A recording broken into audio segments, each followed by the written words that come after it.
Les élections consulaires en 3 minutes.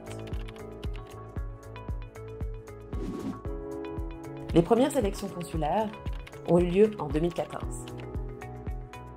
Les Français de l'étranger, partout dans le monde, ont élu 443 conseillers consulaires, 68 délégués consulaires. 443 conseillers consulaires, plus 68 délégués consulaires, plus 11 députés des Français de l'étranger, plus 12 sénateurs des Français de l'étranger. Ensemble, c'est 534 grands électeurs élisent les 12 sénateurs des Français de l'étranger. Au-delà d'être grands électeurs, que font les conseillers consulaires? Ils sont d'abord des élus de proximité dans leur pays de résidence. Ils représentent les intérêts des Français de l'étranger auprès du consulat ou de l'ambassade. Ils se réunissent au moins 2 fois par an en conseil consulaire dans chaque consulat ou ambassade. Les conseillers consulaires ont aussi un rôle national. Une fois élus, les 443 conseillers consulaires élisent parmi eux 90 représentants.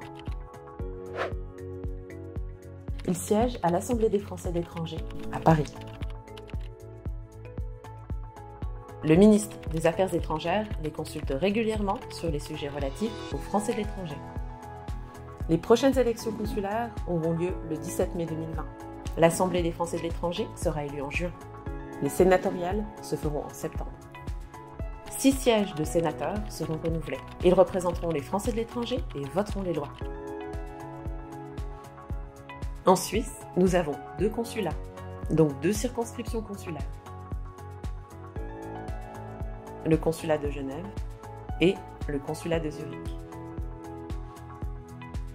Le 17 mai 2020, les Français de Suisse éliront pour 6 ans 9 conseillers et 12 délégués pour le consulat de Genève, 5 conseillers et 1 délégué pour le consulat de Zurich. Le 17 mai 2020, mobilisez-vous pour défendre les intérêts des Français de l'étranger. Mobilisez-vous pour les élections consulaires.